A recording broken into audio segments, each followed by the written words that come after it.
20 बीघे की सीमा के पीछे क्या बात है? नहीं देखो, ऐसा ना, हिमाचल प्रदेश में आपने देखा कि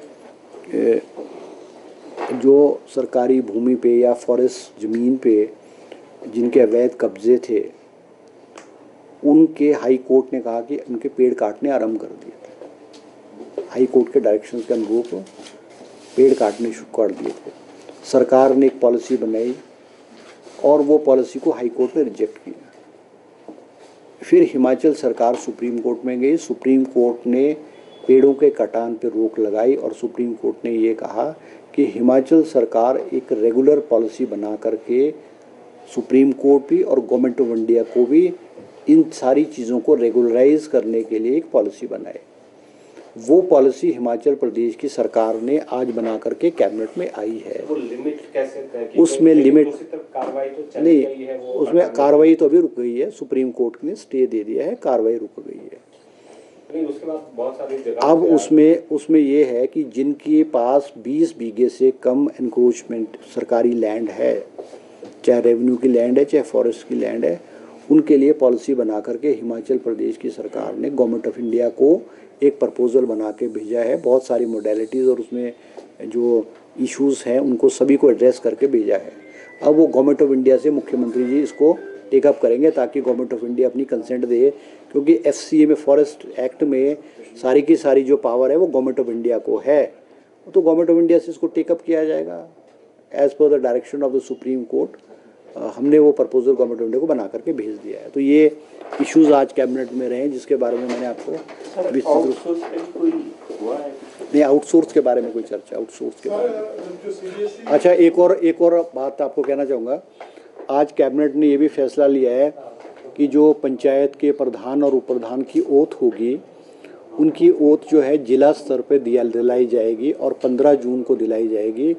और अलग अलग मिनिस्टर्स जो हैं वो ओथ दिलाएंगे। मुख्यमंत्री जी जो है कांगड़ा ज़िले में धर्मशाला में जो है ओथ दिलाएंगे और अलग अलग डिस्ट्रिक्ट्स में मिनिस्टर्स को डिप्यूट किया जाए ओथ दिलाने के लिए। क्या CBSE वाला क्या करे थे आप? सर, जो CBSE के स्कूल्स हैं ना जी, हाँ, जो अभी सरकार ने निर्णय लिया था, तो 400 बच्चे जो है स्कूल छोड़ चुके हैं क्योंकि वहाँ पर भी टीचर्स की नियुक्ति नहीं हुई है।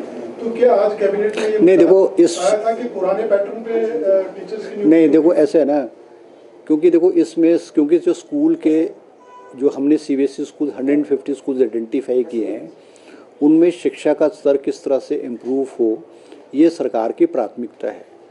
शिक्षा का स्तर इम्प्रूव करने के लिए जो टीचर्स की क्वालिटी है, टीचर की क्रेडिबिलिटी है, टीचर की इंटेलिजेंस लेवल है, वो भी देखने की ज़रूरत है। अब ये जो CBSE स्कूल्स आए हैं, 150 स्कूल्स हैं, इसमें 147 स्कूल्स को जो है स्वीकृति CBSE ने दी है, 3 को नहीं दी है। इस CBSE स्कूल आने से जो एनरोलमेंट है इन स्कूल्स का वो बहुत बड़ा है, बहुत एनरोलमेंट बड़ा है। प्रिंसिपल्स की नियुक्ति कर दी जाएगी क्योंकि इनकी जो सिलेक्शन है वो थ्रू ए रिटन एग्ज़ाम जो है की गई है, जिसमें से कि इंग्लिश का रिज़ल्ट, इंग्लिश के जो सिलेक्टेड लिस्ट है वो आ चुकी है, मैथ्स के टीचर्स की सिलेक्टेड लिस्ट आ चुकी है। उनकी नियुक्ति मुझे लगता है इस हफ्ते कर दी जाएगी। कैबिनेट में प्रेजेंटेशन दिया गया है।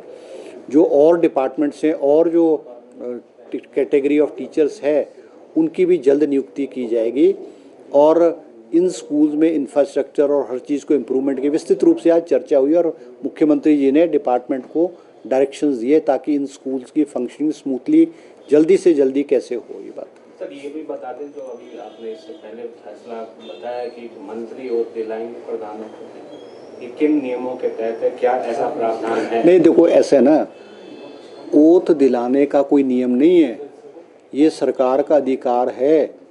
पहले मान लो सब डिवीजनल लेवल पे करते थे, उससे खर्चा बहुत बढ़ता था।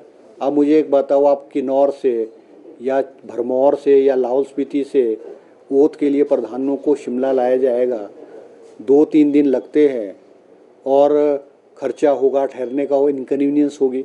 तो इस सारी चीज़ों को बचाने के लिए सर कैबिनेट ने फैसला किया है कि प्रधान और उप प्रधान की ओथ जो है वो डिस्ट्रिक्ट लेवल पे ही होगी, क्योंकि खर्चा भी बचाने के लिए, इनकन्वीनियंस। अब आप देखो ना, चंबा से कोई शिमला आएगा, 1 दिन जाने में लगता है, 1 दिन आने में लगता है, और बहुत सारे प्रधान और उप प्रधान इन फंक्शंस को आते ही नहीं थे, क्योंकि टाइम की वेस्टेज थी, इनकन्वीनियंस थी, फंड्स की, पैसों की खर्चा बहुत होता था।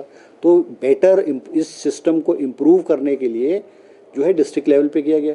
तो minister is a part of the government ना, मिनिस्टर तो दिला सकता है। वो तो कोई कहीं कानून में उसने थोड़ी लिखा है पंचायती राज एक्ट में कि कौन ओथ दिलाएगा।